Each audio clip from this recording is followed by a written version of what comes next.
Hi all, good morning. ಎಲ್ಲರೂ ಹೇಗಿದ್ದೀರಾ? I hope ಎಲ್ಲರೂ ಚೆನ್ನಾಗಿದ್ದೀರಾ ಅಂತ ನಾನು ತಿಳ್ಕೊತೀನಿ. ನಾನು ನಿಮ್ಮ ಸೌಂದರ್ಯ ಚೇತನ್. ಇವತ್ತಿನ ವ್ಲಾಗಲ್ಲಿ ಒಂಥರ ಏನು ಅಂತಂದರೆ ಡೇ ಇನ್ ಮೈ ಲೈಫ್ ಅಂತಲೇ ಹೇಳ್ಬೋದು. ಏಕೆಂತಂದರೆ ಒಂದು ಫುಲ್ ಹೋಲ್ ಡೇ ನಿಮ್ಮ ಜೊತೆ ಶೇರ್ ಮಾಡ್ಕೊಂಡಿದ್ದೀನಿ. ಹಾಗೆ ಕೆಲವೊಂದು ರೆಸಿಪೀಸ್ನೂ ಕೂಡ ನಿಮ್ಮ ಜೊತೆ ಶೇರ್ ಮಾಡ್ಕೊಂಡಿದ್ದೀನಿ, ಮಿಸ್ ಮಾಡಿದೆ ನೋಡಿ. ಆ್ಯಕ್ಚುಲಿ ಇದು ಕೇಕ್ ರೆಸಿಪಿ ಅಂತಲೇ ಹೇಳ್ಬೋದು. ತುಂಬ ಈಸಿಯಾಗಿ ಮಾಡೋ ಅಂಥದ್ದು. ಓವನಲ್ಲಿರೋರು ಓವನಲ್ಲಾದರೂ ಮಾಡ್ಬೋದು. ಒಲೆಯಲ್ಲಿ ಏನಾದರೂ ಸ್ಟವಲ್ಲಿ ಮಾಡ್ತೀನಿ ಅಂತಂದರೆ ಗ್ಯಾಸ್ ಸ್ಟವಲ್ಲೂ ಮಾಡ್ಬೋದು ಈಸಿಯಾಗೆ. ಜಾಸ್ತಿ ಇಂಗ್ರೀಡಿಯೆಂಟ್ಸ್ ಏನೂ ಇಲ್ಲ, ಕಡಿಮೆ ಅದರಲ್ಲೇ ಮಾಡ್ಬೋದು ಈಸಿಯಾಗೆ. ಹೇಗೆ ಮಾಡೋದು ಅಂತಲೂ ತೋರಿಸ್ತೀನಿ. ಹಾಗೆ ಚೇತುದು ವಾರ್ಡ್ರೋಬ್ ಎಲ್ಲ ಆರ್ಗನೈಸ್ ಮಾಡ್ತಾಯಿದ್ದೀನಿ, ಯಾವ ರೀತಿ ಇಟ್ಟಿದ್ದೀನಿ, ಕೆಲವೊಂದು ಟಿಪ್ಸು ನಿಮ್ಗೆ ಇಷ್ಟ ಆಗ್ಬೋದು. ಹಾಗಾಗಿ ಅದನ್ನು ಶೇರ್ ಮಾಡ್ಕೊಂಡಿದ್ದೀನಿ. ಸೊ ಫಸ್ಟು ಇಲ್ಲಿ ಕೇಕ್ ಮಾಡೋದು ಹೇಗೆ ನೋಡೋಣ ಬನ್ನಿ. ಇಲ್ಲಿ ನಾನು ಒಂದು 3/4 ಕಪ್ ಆಗೋಷ್ಟು ಹಾಲನ್ನು ತೊಗೊಂಡಿದ್ದೀನಿ, ಹಸಿ ಹಾಲು, ಬಿಸಿ ಮಾಡಿಲ್ಲ. ಹಾಗೆ ಇಲ್ಲಿ ಇನ್ಸ್ಟೆಂಟ್ ಕಾಫಿ ಪೌಡರ್ನ ತೊಗೊಂಡಿದ್ದೀನಿ, ಒಂದು ಫ್ಲೇವರ್ಗೋಸ್ಕರ ಅಷ್ಟೇ. ಅದಾದಮೇಲೆ ನೆಕ್ಸ್ಟ್ ಇಲ್ಲಿ ಬೇಕಿಂಗ್ ಪೌಡರ್ನ ತೊಗೊಂಡಿದ್ದೀನಿ, 1 ಟೇಬಲ್ ಸ್ಪೂನಷ್ಟು, ಅಂದರೆ ಅಷ್ಟು ಹಾಕ್ಕೊಂಡಿಲ್ಲ, ಸ್ವಲ್ಪ ಹಾಕ್ಕೊಂಡಿದ್ದೀನಿ. ಹಾಗೆ ಇಲ್ಲಿ 2 ಪ್ಯಾಕೆಟಷ್ಟು ಓರಿಯೋ ಬಿಸ್ಕೆಟ್ನ ತೊಗೊಂಡಿದ್ದೀನಿ. ಇವಾಗ ನಾನು ಇಲ್ಲಿ ಓರಿಯೋ ಬಿಸ್ಕೆಟ್ನ ಈ ರೀತಿ 2 ಭಾಗ ಮಾಡಿ ಇಲ್ಲಿ ಏನು ಕ್ರೀಮ್ ಇರುತ್ತೋ ಅದನ್ನೆಲ್ಲ ತೊಗೊತೀನಿ ಸೈಡಿಗೆ. ಬೇಕು ಅಂತ ಅಂದರೆ ಶುಗರ್ನ ಆ್ಯಡ್ ಮಾಡ್ಬೋದು, ಇಲ್ಲ ಅಂದರೆ ಇಲ್ಲ. ನಿಮಗೆ ಟೇಸ್ಟ್ ಬೇಕು, ಒಂದು ಸ್ವಲ್ಪ ಶುಗರ್ ಜಾಸ್ತಿ ತಿಂತೀನಿ ಅನ್ನೋರಿಗೆ ಶುಗರ್ನ ಆ್ಯಡ್ ಮಾಡ್ಬೋದು.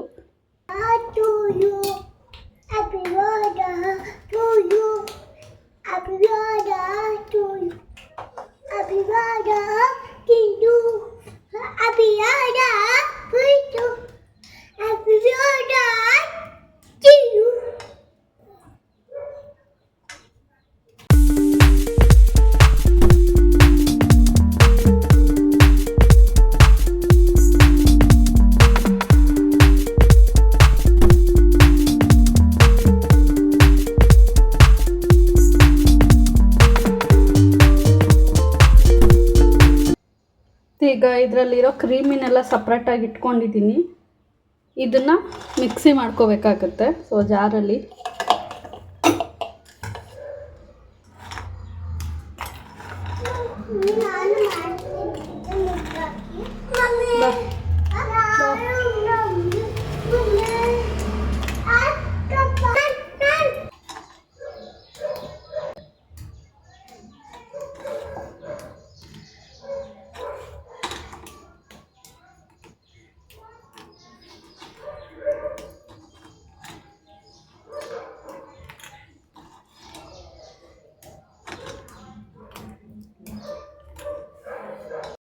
ನೆಕ್ಸ್ಟ್ ಇದಕ್ಕೆ ನಾನು ಸಕ್ಕರೆನ ಆ್ಯಡ್ ಮಾಡ್ತಾಯಿದ್ದೀನಿ. ಈ ಶುಗರ್ ಏನಕ್ಕೆ ಹಾಕ್ತಾಯಿದ್ದೀನಿ ಅಂತಂದರೆ ನಾವು ಹಾಲನ್ನು ಹಾಕೋದ್ರಿಂದ ಟೇಸ್ಟಲ್ಲಿ ಸ್ವಲ್ಪ ಶುಗರು ಕಮ್ಮಿ ಆಗುತ್ತೆ, ಅಂದರೆ ಸ್ವೀಟ್ನೆಸ್ಸು.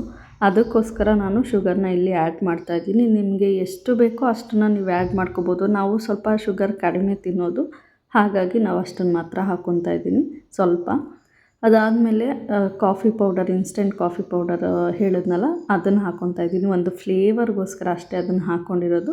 ಅದನ್ನು ಹಾಕ್ಕೊಂಡು ಅಷ್ಟನ್ನು ರುಬ್ಕೊಂಡಿದ್ದೀನಿ ಈ ರೀತಿ.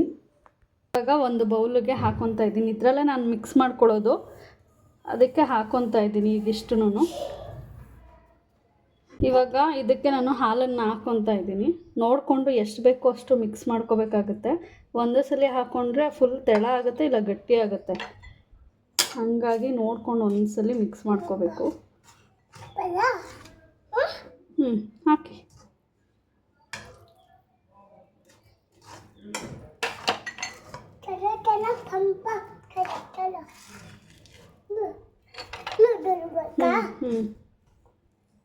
ಬೇಕಿಂಗ್ ಪೌಡರ್ನ ಹಾಕ್ಕೊತಾ ಇದ್ದೀನಿ ಈಗ. ಹಾಕಿ, ಎಲ್ಲ ಹಾಕಿ. ಹಾಕು.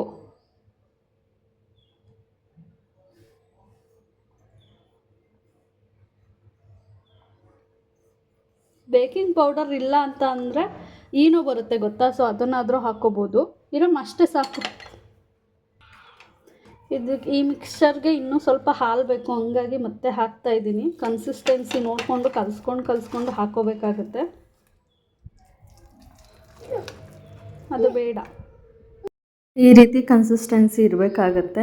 ಜಾಸ್ತಿ ತಿಕ್ಕಾಗೂ ಇರಬಾರ್ದು, ಜಾಸ್ತಿ ತಿನ್ನಾಗೂ ಇರಬಾರ್ದು. ಈ ಥರ ಫ್ಲೋಲಿ ಈ ರೀತಿ ನಾವು ಎತ್ತು ಬಿಟ್ಟರೆ ಫ್ಲೋ ಒಂದೇ ರೀತಿ ಇರಬೇಕಾಗುತ್ತೆ. ಹಾಗೆ ಈ ಕೇಕ್ ಟಿನ್ ಇರುತ್ತಲ್ಲ, ಅದಕ್ಕೆ ಸ್ವಲ್ಪ ಎಣ್ಣೆನ ಹಾಕ್ಕೊಂಡು ಎಣ್ಣೆ ಎಲ್ಲ ಫುಲ್ ಟಿನ್ಗೆ ಸ್ಪ್ರೆಡ್ ಮಾಡ್ಕೋತಾ ಇದ್ದೀನಿ. ಏನಕ್ಕೆ ಅಂತ ಅಂದರೆ ಕೇಕು ಬ್ಯಾಟರ್ ನಾವು ಹಾಕ್ತೀವಲ್ವ, ಆವಾಗ ನಾವು ತೆಗಿಬೇಕಾದ್ರೆ ಕೇಕು ಅದರಲ್ಲಿ ಅಂಟ್ಕೋಬಾರ್ದು, ಈಸಿಯಾಗೆ ಬರಲಿ ಅನ್ನೋ ಕಾರಣಕ್ಕೋಸ್ಕರ ಅಷ್ಟೇ. ಹಾಗೆ ಕೇಕು ಸೀದೋಗಬಾರ್ದು ಅನ್ನೋ ಕಾರಣಕ್ಕೋಸ್ಕರ ನೀವೇನಾದರೂ ಹಾಲು ತೊಗೋತಾ ಇದ್ದೀರಾ ಅಂತ ಅಂದರೆ ಇದು ಮಾಡೋದಕ್ಕೆ ಎಲ್ಲ ರೂಮ್ ಟೆಂಪ್ರೇಚರಲ್ಲೇ ಇರಬೇಕು. ಜೊತೆಗೆ ಫ್ರಿಜ್ಜಲ್ಲಿ ಇಟ್ಟಿರೋದು ಯಾವುದನ್ನು ತೆಗೆದು ಹಾಕೋದಕ್ಕೆ ಹೋಗಬೇಡಿ. ಅದು ಹಾಕಿದ್ರೆ ಅಷ್ಟು ಚೆನ್ನಾಗಿ ಬರೋದಿಲ್ಲ, ನೀಟಾಗಿ ಬರೋದಿಲ್ಲ. ಹಾಗಾಗಿ ಇವಾಗ ಕೇಕ್ ಬ್ಯಾಟರ್ ಏನಿದೆ ಅದನ್ನೆಲ್ಲ ಇವಾಗ ಇದಕ್ಕೆ ಹಾಕ್ತಾಯಿದ್ದೀನಿ.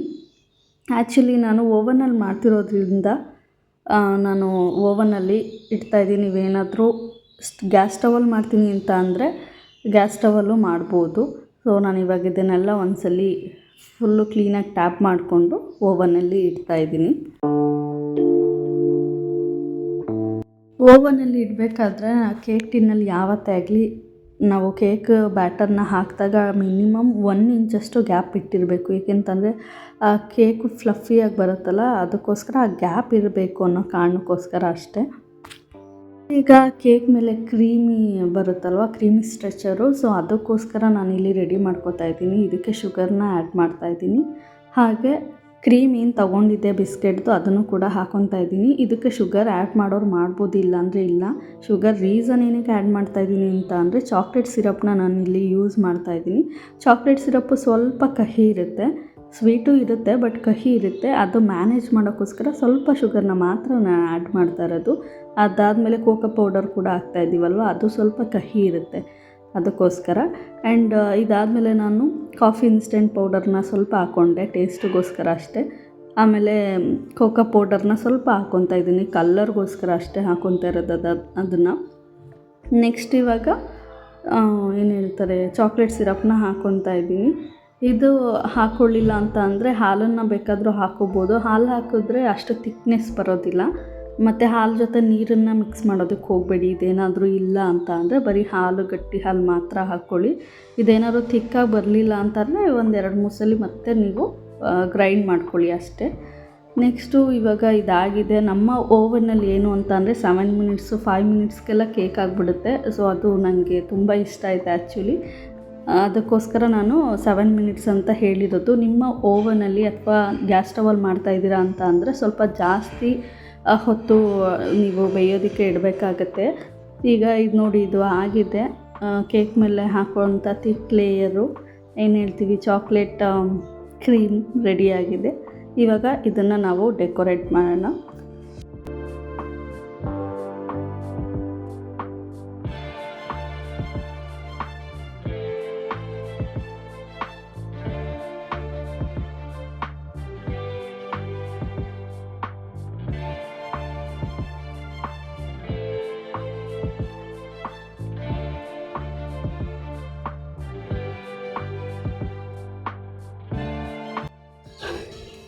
ಕೇಕ್ ಇವಾಗ ರೆಡಿಯಾಗಿದೆ. ಎಷ್ಟು ಸ್ಪಾಂಜಿಯಾಗಿ ಆಗಿದೆ ಅಂತಂದರೆ ನಿಜ ತುಂಬ ಚೆನ್ನಾಗಾಗಿದೆ ಆ್ಯಕ್ಚುಲಿ.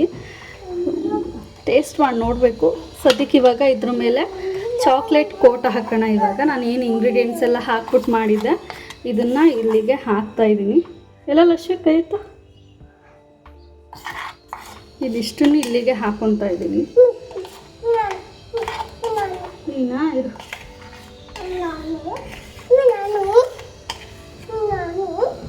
ಇದು ಮಿಕ್ಸಿಲಿ ಬಂದಿದ್ದು. ಸೊ ಮಿಕ್ಸಿ ಜಾರು ತೊಗೊತೀವಲ್ವ, ಅದರಲ್ಲಿ ಬಂದಿದ್ದು.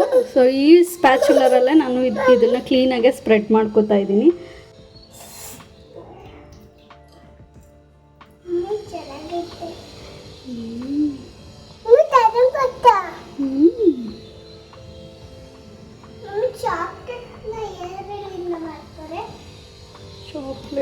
ಕಾಫಿ ಬೀಜ ಇರುತ್ತೆ ಗೊತ್ತಾ, ಅದರಿಂದ ಮಾಡ್ತಾರೆ. ನಂಗೆ ಗೊತ್ತಿರೋದು ಅದೊಂದೇ ಚಿನ್ನ.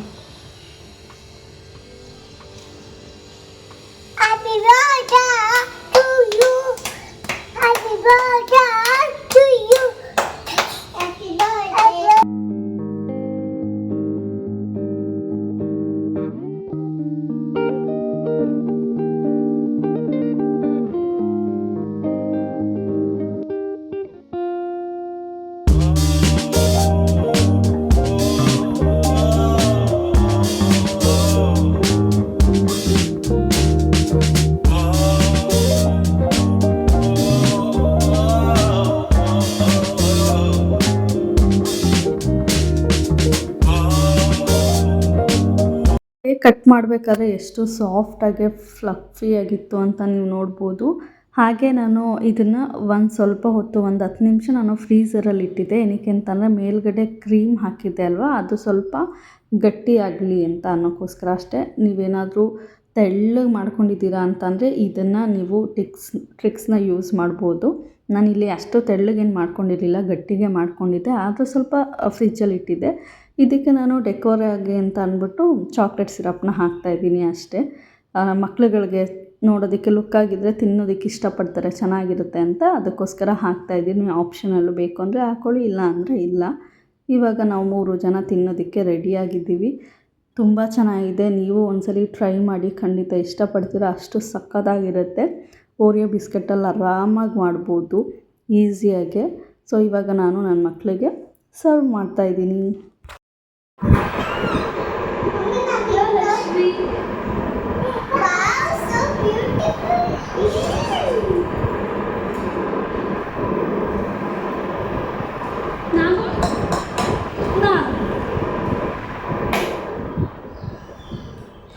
ಕೇಕ್ ರೆಡಿ ಆಗಿದೆ, ತಿಂತಾ ಇದ್ದೀವಿ.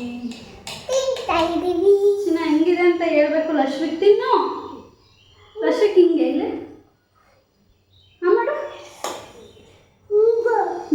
ಚೆನ್ನಾಯ್ತಾ? ತಿಂದ ಚಿನ್ನ? ಫಸ್ಟ್ ಬೈಟ್ ನಿಮಗೆ. ಏನಕ್ಕೆ ಅಂತ ಅಂದರೆ 100 ಸಬ್ಸ್ಕ್ರೈಬರ್ಸ್, ಆ್ಯಕ್ಚುಲಿ 200 ಆಗಿದ್ದಾರೆ. So thank you so much ಯಾರೆಲ್ಲ ನನ್ನ ಚಾನಲ್ಗೆ ಸಬ್ಸ್ಕ್ರೈಬ್ ಆಗಿದ್ದೀರಾ.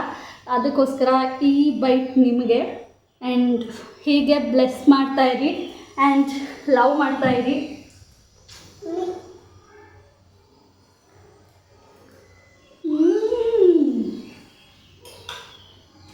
ಸೂಪರ್.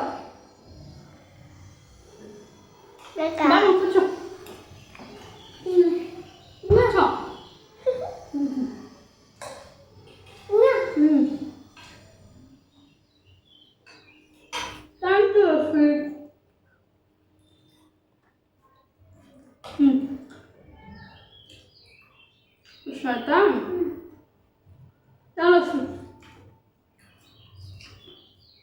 ತಿನ್ನು ತಿನ್ನು. ಆಯ್ತು. ಏನು ಬೇಡವಾ? I love you.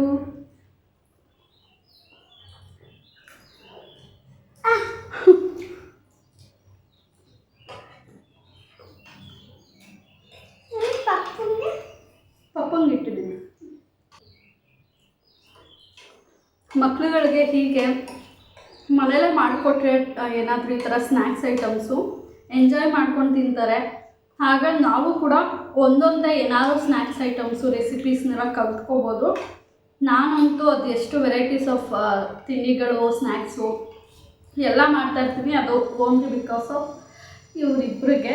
And main thing ನನ್ನ ತಲೆಯಲ್ಲಿ ಬಂದಿದ್ದು ಏನಕ್ಕೆ ಏನಾದರೂ ಡಿಫ್ರೆಂಟಾಗಿ ಮಾಡ್ತಾನೇ ಇರಬೇಕು ಅಂತ ಅಂದರೆ ಚೇತು. ಸೊ ಚೇತು ಅಂತೂ ಸಿಕ್ಕಾಪಟ್ಟೆ ಫುಡ್ಡಿ, ಏನಾದರೂ ತಿಂತಾ ಇರಬೇಕು ಅವರು. ಆ್ಯಂಡ್ ಮನೇಲಿ ಏನಾದರೂ ರಜೆ ಇದ್ದರೆ ಮಾತ್ರ ಏನಾದರೂ ಮಾಡಿಕೊಡ್ತಾ ಇರಬೇಕು ಅವ್ರಿಗೆ. ಸೊ ಹಂಗಾಗಿ ಡಿಫ್ರೆಂಟಾಗೆ ಟ್ರೈ ಮಾಡ್ತಾ ಇರ್ತೀನಿ. ಅಕಸ್ಮಾತ್ ನಂಗೆ ಏನಾದರೂ ಗೊತ್ತಿಲ್ಲ ಅಂತ ಅಂದರೆ ಆಬ್ವಿಯಸ್ಲಿ ಯೂಟ್ಯೂಬಲ್ಲಿ ನೋಡಿಕೊಂಡೆ ನಾನು ಟ್ರೈ ಮಾಡ್ತೀನಿ. ಹಾಗೇನಾದರೂ ಟ್ರೈ ಮಾಡಿರೋದನ್ನ ನನಗೆ ಇಷ್ಟ ಆದಾಗ ನಿಮ್ಮ ಜೊತೆ ಶೇರ್ ಮಾಡ್ಕೊತಾ ಇರ್ತೀನಿ. ಇನ್ನು ಮುಂದೆ ನೀವು ಮಿಸ್ ಮಾಡದೆ ನನ್ನ ಯೂಟ್ಯೂಬ್ ಚಾನಲ್ನ ನೋಡ್ಬೋದು.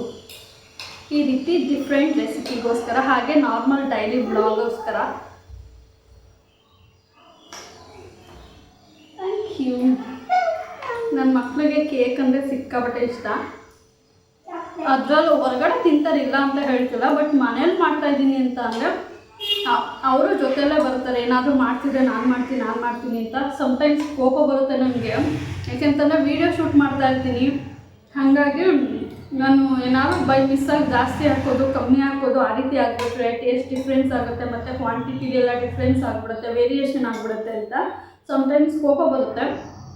ಆದರೂ ಎಲ್ಲ ಕೂಲಾಗಿ ಹ್ಯಾಂಡಲ್ ಮಾಡಿಕೊಂಡು ಈ ರೀತಿ ಮಾಡಬೇಕಾಗುತ್ತೆ ಅಷ್ಟೇ. ಸಿಕ್ಕಾಪಟ್ಟೆ ಸೆಕೆ. ತುಂಬ ಜನ ಹಂಗೆ ಅಂತಾರೆ, ಅಷ್ಟು ಸೆಕೆಯಲ್ಲಿ ವೀಡಿಯೋ ಮಾಡ್ತಿದ್ಯಾ ಅಂತ. ಬಟ್ ಫ್ಯಾನ್ ಆನ್ ಮಾಡಿಕೊಂಡ್ರೆ ಸೌಂಡ್ ಕೇಳಿಸೋದಿಲ್ಲ, ಫ್ಯಾನ್ ಸೌಂಡೇ ಜಾಸ್ತಿ ಕೇಳಿಸುತ್ತೆ. ಅದಕ್ಕೋಸ್ಕರ ಸೆಕೆ ಆದರೂ ಪರವಾಗಿಲ್ಲ, ಸ್ವಲ್ಪ ಹಿಂಗೆ ಗಾಳಿ ಮಾಡಿಕೊಂಡು ವೀಡಿಯೋ ಮಾಡೋಣ ಅಂತ ಅಂದ್ಬಿಟ್ಟು ಶೂಟ್ ಮಾಡ್ತಾ ಇರ್ತೀನಿ ಅಷ್ಟೇ.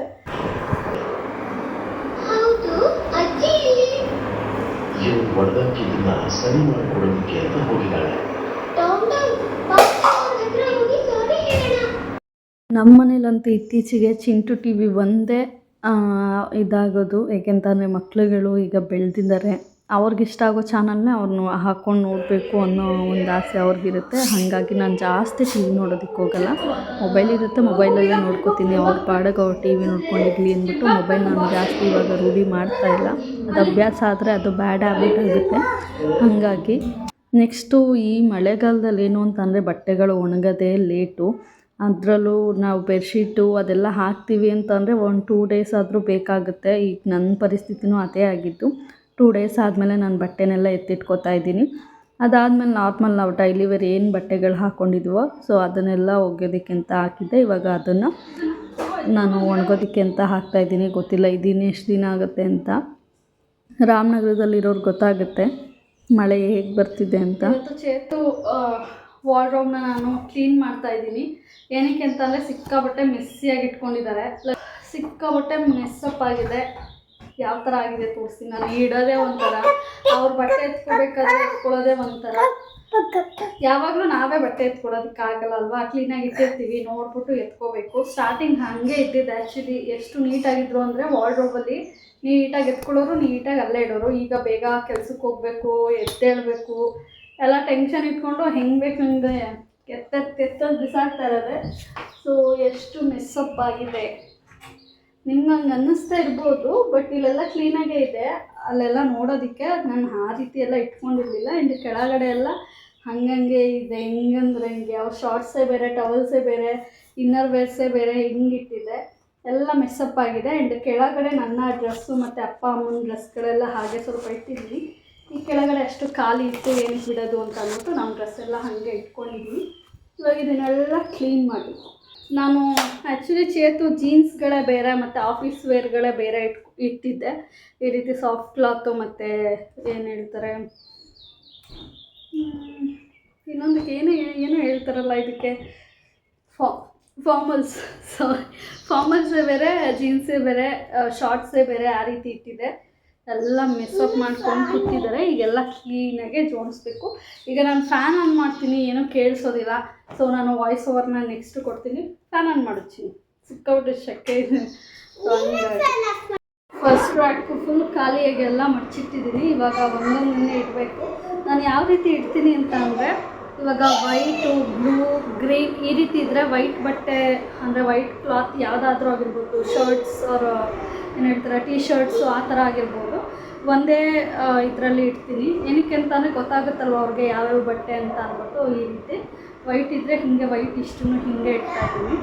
ನೋಡೋದಕ್ಕೆ ಚೆನ್ನಾಗಿ ಕಾಣಿಸುತ್ತೆ ಅಂತ ಅನ್ಕೋತೀನಿ ಇಲ್ಲಿ. ಅದಕ್ಕೋಸ್ಕರ ಗ್ರೀನ್ ಇರೋದು ಆ್ಯಕ್ಚುಲಿ ಅವ್ರ ಹತ್ರ ಇದು ಒಂದೇ. ಆರೆಂಜ್ ಇದೆ, ಯೆಲ್ಲೋ ಇದೆ, ಪಿಂಕ್ ಇದೆ, ಬ್ಲ್ಯಾಕ್ ಏನು ಹೇಳ್ತಾರೆ ಬ್ಲ್ಯಾಕ್ ಇದೆ, blue, light blue, sea green and whites ಇದೆಷ್ಟನ್ನು ಇಲ್ಲಿ ಇಡ್ತಾ ಇದ್ವಿ. ಆಫೀಸ್ಗೆ ಹಾಕೊಂಡು ಹೋಗೋದು ಶರ್ಟ್ಸ್ ಇದೆಲ್ಲ. ಟೀ ಶರ್ಟ್ಸ್ ಎಲ್ಲ ಹಾಕ್ಕೊಂಡು ಹೋಗ್ತಾರೆ. ಅಪರೂಪಕ್ಕೆ ಏನಾದರೂ ಕೆಲಸ ಏನಾದರೂ ಇವಾಗ 4th ಸ್ಯಾಟರ್ಡೇ 2nd ಸ್ಯಾಟರ್ಡೇ ರಜೆಗಳಿದ್ದಾಗ ಆಫೀಸಲ್ಲಿ ಏನಾದರೂ ಕೆಲಸಗಳಿರುತ್ತೆ ನೋಡಿ, ಅಂಥ ಟೈಮಲ್ಲಿ ಟೀ ಶರ್ಟ್ಸ್ ಎಲ್ಲ ಯೂಸ್ ಮಾಡ್ತಾರೆ. ಆವಾಗ ಆಫೀಸಲ್ಲಿ ಮೇಡಮ್ಸು ಮತ್ತು ಸರ್ಸ್ ಯಾರು ಇರೋದಿಲ್ವಲ್ಲ, ಸೊ ಆವಾಗ ಏನೂ ಕೇಳೋದಿಲ್ಲ, ಯಾರು ಮುಂದೆ ಇರ್ತಾರಲ್ಲ ಅಂದ್ಬಿಟ್ಟು ಟೀ ಶರ್ಟ್ ಯೂಸ್ ಮಾಡ್ತಾರೆ. ಡೈಲಿ ಆಫೀಸ್ಗೆ ಹೋದಾಗ ಶರ್ಟ್ಸ್ಗಳನ್ನ ಯೂಸ್ ಮಾಡ್ತಾರೆ. ಸೊ ಹಂಗಾಗಿ ಅವನ್ನೆಲ್ಲ ಇಲ್ಲಿ ಇಟ್ಟಿದ್ದೀನಿ. ಇದೆಲ್ಲ ಸ್ವಲ್ಪ ರೇರಾಗಿ ಯೂಸ್ ಮಾಡೋದು ಶರ್ಟ್ಸು. ದರ್ಶಕ್ ಒಂದು ನಿಮಿಷ ಈ ಕಡೆ ಬಲ್ಲಿ. ರೇರಾಗಿ ಯೂಸ್ ಮಾಡೋ ಶರ್ಟ್ ಇದೆ ಕೆಲವೊಂದು, ಇನ್ನು ಕೆಲವೊಂದು ಪ್ಲೇನ್ ಶರ್ಟ್ಸ್ ಇದೆ. ಸೊ ಇದನ್ನು ಕೂಡ ಯೂಸ್ ಮಾಡ್ತಾರೆ ಡೈಲಿ ಆಫೀಸಿಗೆ. ಇದನ್ನೆಲ್ಲ ಇಟ್ಟಿರ್ತೀನಿ, ಕಲರ್ ವೈಸ್ ಮಾಡೇ ಇಟ್ಟಿರೋದು. ಎಲ್ಲ ಆಫೀಸ್ಗೆ ಹಾಕೋಗುವಂಥದ್ದು, ಮತ್ತು ಫಂಕ್ಷನ್ಗೆಲ್ಲ ಹಾಕ್ಕೊಂಡು ಹೋಗ್ತಾರೆ. ಸೊ ಇದನ್ನೆಲ್ಲ ಇಲ್ಲೇ ಬಟ್ಟೆಗಳನ್ನೆಲ್ಲ ನಾನು ಜೀನ್ಸ್ ಅಂತೂ ಫುಲ್ ಎಲ್ಲ ಉಲ್ಟಾ ಮಾಡಿನೇ ಮಡಚಿಡ್ತಾ ಇರೋದು. ಏನಕ್ಕೆ ಅಂತಂದರೆ ಜಿರಳೆಗಳು ನಾನು ನೋಡಿರಲಿಲ್ಲ ಜಿರಳೆಗಳಿದೆ ಅಂತ. ಕೆಲವೊಂದು ಸ್ವಲ್ಪ ಜಿರಳೆ ಪಿಚ್ಕೆಗಳೆಲ್ಲ ಇರುತ್ತಲ್ಲ ಅದೆಲ್ಲ ಇತ್ತು, ಮೇ ಬಿ ಇರ್ಬೋದೇನೋ ಅಂತಂದ್ಬಿಟ್ಟು ಎಲ್ಲ ಕ್ಲೀನ್ ಮಾಡಿದೆ. ಹಾಗಿದ್ರೆ ಏನಾಗುತ್ತೆ ಅಂತಂದರೆ ಜಿರಳೆ ಪಿಚ್ಕೆಗಳಿದ್ರೆ ಬಟ್ಟೆಗೆಲ್ಲ ಕ್ಲಾತಿಗೆಲ್ಲ ಆಗುತ್ತೆ. ಹಾಗಾಗಿ ಸೀದಾ ಮಡಗಿದ್ರೆ ಫುಲ್ ಡೈರೆಕ್ಟಾಗಿ ಕಾಣಿಸುತ್ತೆ, ಒಗುತ್ತೆ ಹಾಕೋಬೇಕಾಗುತ್ತೆ. ಈ ರೀತಿ ಆದರೆ ಉಲ್ಟಾ ಮಾಡಿ ಹಾಕೋಬೋದು, ಮತ್ತು ಕಾಣಿಸೋದಿಲ್ಲ, ಒಗೆದಾಗ ಒಳಗಡೆ ಇರುತ್ತೆ, ಅಷ್ಟಾಗಿ ಕಾಣಿಸೋದಿಲ್ಲ. ಈ ಲೈನ್ ಹಿಂದ್ಗಡೆ, ಈ ಲೈನ್ ಅಲ್ಲ, ಈ ಲೈನ್ ಬಂದು ಆ್ಯಕ್ಚುಲಿ ಟೀ ಶರ್ಟ್ಸು, ಇದು ಬಂದು ಶರ್ಟು, ಪ್ಲೇನ್ ವೈಟ್ ಶರ್ಟು ಮತ್ತು ಪ್ಲೇನ್ ಶರ್ಟ್ಸು.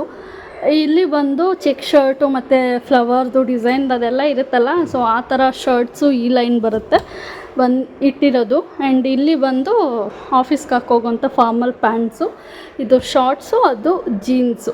ಸೊ ಜೀನ್ಸ್ಗಳು ಎಷ್ಟಿದೆಯೋ ಅಷ್ಟು ಅಲ್ಲೇ ಇಟ್ಟಿದ್ದೀನಿ. ಕೆಳಗಡೆ ರ್ಯಾಕಲ್ಲಿ ಬರೋದಾದರೆ ಮನೆಯಲ್ಲಿ ಹಾಕೊಳ್ಳೋ ಅಂಥ ಡ್ರೆಸ್ಗಳು ಅಂದರೆ ಬಟ್ಟೆಗಳನ್ನ ಇಟ್ಟಿದ್ದೀನಿ. ಆ್ಯಕ್ಚುಲಿ ಫಸ್ಟ್ ಇದರಲ್ಲಿ ಟೀ ಶರ್ಟ್ಸ್ ಇಟ್ಟಿದ್ದೀನಿ, ಸೆಕೆಂಡ್ ಒನ್ ಬಂದು ಬ್ಲೇಸರ್ಸು ಮತ್ತು ಸ್ವೆಟರ್ಸ್ ಅದಿಟ್ಟಿದ್ದೀನಿ, ಮತ್ತು ಶಾರ್ಟ್ಸು ಹಾಗೆ ಪ್ಯಾಂಟ್ಸ್ಗಳು ಇಟ್ಟಿದ್ದೀನಿ, ಟವಲು ಮತ್ತು ಇನ್ನರ್ ವೇರು. ಹಾಗೆ ಅದರ ಕೆಳಗಡೆ ಬಂದರೆ ಅಪ್ಪ ಅಮ್ಮ ಹಾಕ್ಕೊಳ್ಳೋದಕ್ಕೆ ಅಂತ ಅಂದ್ಬಿಟ್ಟು ಬಟ್ಟೆಗಳು ಇಲ್ಲೇ ಇಟ್ಟಿದ್ದೀನಿ. ಅದ್ರ ಜೊತೆಗೆ ನನ್ನ ಹೆವಿ ಡ್ರೆಸ್ಗಳನ್ನ ಆ ಸೈಡ್ ಇಟ್ಟಿದ್ದೀನಿ. ಹಾಗೆ ಈ ಬ್ಯಾಗಲ್ಲಿ ಬಂದು ಪಂಚೆಗಳು, ಲುಂಗಿಗಳು, ವೈಟ್ದು ಏನಿದೆ ಅದನ್ನು ಮಾತ್ರ ಇದನ್ನು ಇಟ್ಕೊಂಡು ಈ ಸ್ಪೇಸ್ ಇತ್ತಲ್ಲ ಆ ಜಾಗದಲ್ಲಿ ಇಟ್ಟಿದ್ದೀನಿ. ಅದು ರೇರಾಗಿ ಯೂಸ್ ಮಾಡೋದು, ಅದಕ್ಕೋಸ್ಕರ. ಈ ಬಾಕ್ಸ್ ಬಂದು ಆ್ಯಕ್ಚುಲಿ ಲಕ್ಷ್ಮಿ ಏನು ಕೂರಿಸ್ತೀನಿ ಅದು ಅದ್ರ ಐಟಮ್ ಇಲ್ಲ, ಅದರಲ್ಲೇ ಇದೆ, ಅದನ್ನು ಅಲ್ಲಿಟ್ಟಿದ್ದೀನಿ. ಹಾಗೆ ಈ ಬ್ಲೇಸರ್ ಇದೆ ಮತ್ತು ವಾಶ್ ಕೊಟ್ಟಿರೋದ್ರಿಂದ ಅದನ್ನು ಕೂಡ ಇಲ್ಲೇ ಇಟ್ಟಿದ್ದೀನಿ. ಇದಿಷ್ಟು ಅವರ ವಾರ್ಡ್ರೋಬ್. ಸಿಂಪಲ್ಲಾಗಿದೆ, ಬಟ್ ಅವಾಗ ನೋಡಿದಾಗ ಹೇಗಿತ್ತು ಇವಾಗ ನೋಡಿದಾಗ ಹೇಗಿದೆ ನೀವೇ ಡಿಫ್ರೆನ್ಸ್ ಹೇಳಿ. ಆ್ಯಂಡ್ ಎರಡು ಇದೆಯಲ್ಲ ಸ್ಪೇಸ್ ಇದೆಯಲ್ಲ ಡ್ರಾಯರು, ಅದರೊಳಗಡೆ ನಾರ್ಮಲ್ ಡಾಕ್ಯುಮೆಂಟ್ಸ್ ಅದೆಲ್ಲ ಇಟ್ಕೊಂಡಿದ್ದೀವಿ ಅಷ್ಟೇ. ಸೊ ಇದಿಷ್ಟು ಚೇತು ವಾರ್ಡ್ರೋಬ್ ಫಿನಿಶ್ ಆಯಿತು. ನೆಕ್ಸ್ಟು ನಾನಿಲ್ಲಿ ಗಿಡಗಳಿಗೆ ನೀರು ಹಾಕಬೇಕಾದ್ರೆ ನಿಮ್ಗೊಂದು ಟಿಪ್ಸ್ ಹೇಳೋಣ ಅಂದ್ಕೊಂಡೆ. ನಾವು ಇವಾಗ ವಾಷಿಂಗ್ ಮಿಷಿನ್ಗೆ ಸರ್ಫ್ ಎಕ್ಸೆಲ್ ಅವೆಲ್ಲ ತೊಗೊಂಡಿರ್ತೀವಲ್ವ ಲಿಕ್ವಿಡ್ಡು, ಆ ಲಿಕ್ವಿಡ್ ಬಾಕ್ಸ್ ಇರುತ್ತಲ್ಲ ಅದನ್ನು ವೇಸ್ಟ್ ಮಾಡೋದ್ರ ಬದಲು ಈ ರೀತಿ ಗಿಡಗಳಿಗೆ ನೀರು ಹಾಕ್ಕೊಳ್ಳೋದಕ್ಕೆ ಅಂತ ಅಂದ್ಬಿಟ್ಟು ಯೂಸ್ ಮಾಡ್ಕೋಬೋದು. ಆ ಕ್ಯಾಪ್ ಇರುತ್ತಲ್ಲ ಆ ಕ್ಯಾಪಿಗೆ ಸಣ್ಣ ಸಣ್ಣ ಹೋಲ್ ಮಾಡಿದ್ದೀನಿ ನೀರು ಹಾಕ್ಕೊಳ್ಳೋದಕ್ಕೆ, ಸ್ಪ್ರೇ ಹೊಡಿಯೋ ಥರ ಮಾಡ್ಕೋತೀವಲ್ವ ಸೇಮ್ ಅದೇ ರೀತಿ, ಆ ರೀತಿ ಮಾಡಿಕೊಂಡು ಇಟ್ಕೊಂಡಿದ್ದೀನಿ. ಸೊ ಇದು ಇವತ್ತಿನ ವ್ಲಾಗ್ ಮುಗೀತು. ಸೊ ಇದು ಮಲ್ಲಿಗೆ ಹೂವಿನ ಗಿಡ. ಕೆಲವೊಬ್ಬರಿಗೆ ನೆನಪಿರುತ್ತೆ ಹಳೇ ಸಬ್ಸ್ಕ್ರೈಬರ್ಸಿಗೆ ಇದು ಯಾವ ಮಲ್ಲಿಗೆ ಗಿಡ ನಾನು ಹಾಕಿದ್ದೆ ಅಂತ ಅಂದ್ಬಿಟ್ಟು. ಜೊತೆಗೆ ನಾನು ಮೆಣಸಿನ್ಕಾಯಿ ಗಿಡ ಹಾಕಿದ್ದೆ, ಹಾಗೆ ಟೊಮೆಟೊ ಬೀಜ ಎಲ್ಲ ಹಾಕಿದ್ದೆ, ಜೊತೆಗೆ ಶುಂಠಿ ಕೂಡ ಹಾಕಿದ್ದೀನಿ. ಅದು ಬೆಳೆಯೋ ಸ್ವಲ್ಪ ಲೇಟ್ ಆಗುತ್ತೆ, ಅದು ಬೆಳೆದಾದ್ಮೇಲೆ ಬೇಕಾದರೆ ತೋರಿಸ್ತೀನಿ. ಸದ್ಯಕ್ಕೆ ನೆಕ್ಸ್ಟು ಪ್ಲ್ಯಾಂಟ್ಸ್ ಎಲ್ಲ ಯಾವ ರೀತಿ ನೋಡ್ಕೋಬೇಕು ಅನ್ನೋದು ವ್ಲಾಗ್ ಬೇಕು ಅಂತ ಅಂದರೆ ನನ್ನನ್ನು ಕೇಳಿ, ನಾನು ಕಮೆಂಟ್ ಮಾಡಿ ನಾನು ನಿಮ್ಮ ಜೊತೆ ಶೇರ್ ಮಾಡ್ಕೊತೀನಿ. ನನಗೆ ಗೊತ್ತಿರೋ ಅಷ್ಟು ಗುಲಾಬಿ ಕಡ್ಡಿ ಎಲ್ಲ ಹಾಳಾಗಿದೆ, ಅದು ಬೇಸಿಗೆಯಲ್ಲಿ ಹಾಳಾಗಿದ್ದು ಇವಾಗ ಮಳೆಗಾಲದಲ್ಲಿ ಚಿಗುರುತ್ತಾ ಇದೆ, ಬಟ್ ಅಷ್ಟು ಕಾಣಿಸ್ತಿಲ್ಲ. ಓಕೆ ಫ್ರೆಂಡ್ಸ್, ಇವತ್ತಿನ ವೀಡಿಯೋನ ನಾನು ಇಲ್ಲಿಗೆ ಎಂಡ್ ಮಾಡ್ತಾಯಿದ್ದೀನಿ. ನಿಮಗೆ ಈ ವಿಡಿಯೋ ಇಷ್ಟ ಆಗಿದೆ ಅಂತ ತಿಳ್ಕೊತೀನಿ. ಹಾಗೊಂದು ವೇಳೆ ಇಷ್ಟ ಆಗಿದ್ದರೆ ಲೈಕ್ ಶೇರು ಕಮೆಂಟ್ ಮಾಡೋದನ್ನು ಮರಿಬೇಡಿ. ಸೊ ಈಗ ಹೇಳ್ತಾ ಈ ವ್ಲಾಗ್ನ ಎಂಡ್ ಮಾಡ್ತಾ ನಾನು ನೆಕ್ಸ್ಟ್ ವ್ಲಾಗಲ್ಲಿ ಸಿಗ್ತೀನಿ. Take care guys, love you all, bye bye.